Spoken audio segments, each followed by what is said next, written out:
He is the official driver of the Kendall and Casey Show, the great Sting Ray Robb. He joins us now. So, 1 year in, brother. This is year number 2. How much different is it being now, I don't know, veteran is the right word, but you kind of know where everything's going. How much has it changed from year 1 to year 2? It's so much better now. I was thinking about this the other day. I think this time last year, all I wanted to do was take a nap. I was so burnt out, so stressed, and now I'm like, oh man, I get to drive for Foyt Racing. AJ's to the track. I'm talking to him. I'm getting to enjoy life. I'm like having friends over to the racetrack at the bus lot. We're like playing can jam and cornhole in between sessions. So much better this year. I love it. Last year, we had you on the show and we, fell in love with your name and your story, and you're a young guy and you're a good dude. And it was like, okay, this is our guy. Can you kind of take us through, because obviously we didn't get to talk to you after the race, what that was like? Because it was the build-up, it was the week of. We're saying, what do you anticipate this being? Can you take our audience through what it's like to actually just the start of an Indy 500, what that's like? Well, let's look at a history lesson here. Before modern times, we used to send our kids off to war to fight for our cities, right?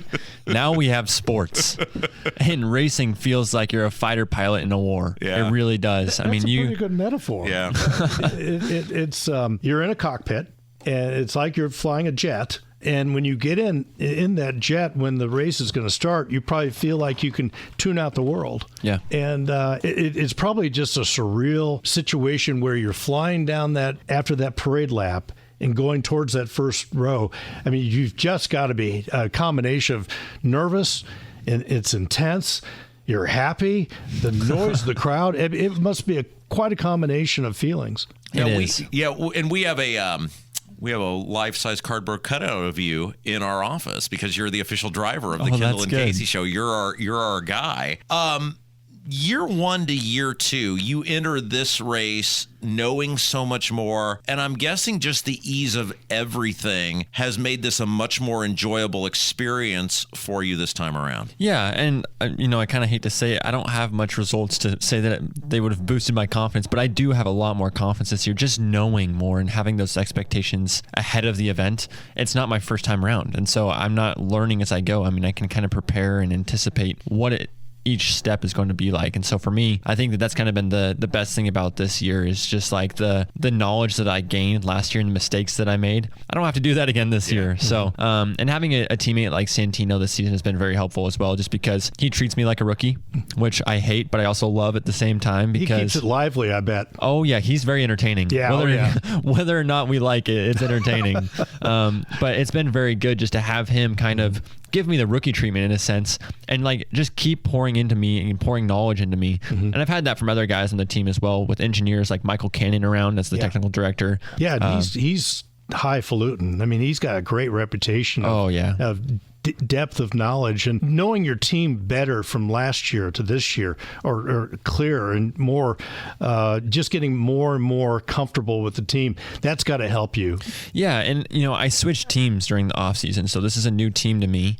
But that doesn't mean that I don't have the relationships built a little bit better, just because we signed a contract a little bit earlier in the year this year. So I was able to go into the shop because they're based out of Speedway there, right downtown Speedway. So for me, it was nice because I live here in Indianapolis now.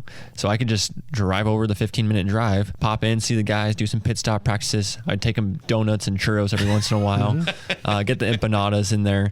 And so it was good to kind of build a relationship before the season started, because this is a relationship business. I mean, if you look at motorsports, it's a very, very small circle that we run in. And so you got to treat the guys with care and love as much as you can and build that relationship early. Sting Ray Robb's our guest. I was watching, and we were talking about this on Monday over the weekend. I was watching qualifications, and the Speedway and IndyCar have done such a phenomenal job of making that must-see television. Do you feel the pressure when you're out there? Because, I mean, I look at it like, okay, you're on the track by yourself, but, right, you've got to do a certain thing to even get into the race itself. Can you talk a little bit about what that's like, how the pressure to that kind of compares to the race itself? Just take us through that whole qualification process. Yeah, last year I got my fair share of experience, it seems like, being on the last row party there. But yeah, you feel that pressure. I mean, you got the weight of every member on the team, your sponsors, your partners, your family, your friends, everyone there is wanting you to do well. They want you to make it into the show. And that's on top of the way that you feel about yourself, right? I mean, as a driver, as a competitor, we want to win. I mean, at the end of the day, that's what we really want to do. And so even making it into the show is a challenge these days because the field is so competitive. And so they say there's 2 races. It is. One, it really is. Last weekend, and it's a different race car. Yeah. I mean, the car that we use in quali, it's the same chassis and everything, but it's not the same other than that. I mean, it really is a different car to drive. I mean, you're talking 20 miles an hour different on this track, and we're doing 300 feet a second. So any little change makes a big difference. Can you just take us through, what are you, 22 now? 22. We had this conversation last year. Jim, I don't know what you were doing at 21 years old. There was maybe some alcohol and quite a few girls. Well, I was running a political campaign, but definitely not racing in Indy 500. But I mean, it's amazing. We're like, he's a grizzled vet now. It's year number 2. You're still just 22 years old, and I am just amazed at how well you handle yourself. And can you just talk about coming up and how you kind of developed this just very mature look on life, and how you've kind of been able to put yourself in a position professionally to be able to handle this so well? Yeah, I mean, I look around the paddock, and I'm not the only one that's kind of had to come up and grow up quickly. I mean, you look at guys that started in karting at 5 years old and started traveling the world at 10 years old. Bush. Yeah. I mean, Kyle Busch's son. You gotta grow up pretty quick. But I think along the way, my faith was a big part of my development. And it was my thing to lean on, my foundation to lean on along the way. And so dealing with those pressures is not something that I do naturally. I mean, I'm a homebody that wants to just enjoy life and play some games, but I have to flip that switch when I go to the racetrack and find my identity in something other than just what the results are. And so that's where that faith comes into play and that maturity comes into play. And it's something that's developed over time. I mean, it's that process that you have to welcome in and start at some point in your life. But as race car drivers, we got to do it a little bit sooner just because it's a requirement. And if you want to make it, you got to be able to adapt and learn and also allow the blows to kind of fall off of you. It's like the old Rocky saying, right? It's like, it's not how hard you hit, it's how hard you can get hit and keep going. There's lots of highs in racing and there's a lot of lows in racing. And so you got to figure out how to learn to deal with all of those. Sting Ray Robb is our guest. You'll be able to see him this Sunday in the Indianapolis 500. And I know you probably get asked this every time you go somewhere, but it's sort of like your thing, right? And you had such a great answer last year, and it's perfect because it's like we saw you and you said, that's our guy, right? Can you tell us where the name came from? Yeah, so people are probably thinking I'm from Florida and my parents were marine biologists or something. That's not the case. How many times have you had to answer this question, by the way? Is it every interview you do? Every person I meet. Yeah. I have to pull out my ID, slide it across the table and say, no, it's my real name. I promise. This is true. But the story goes, it's your real name. It is. So my parents were big Corvette fans. Mm-hmm. And so it's nice to be wearing a bow tie this year. I was thinking I might have to change my middle name to like Civic or something last year. They said that was a requirement if I had to re-sign with the team. So no, just kidding. We're in a Chevy now.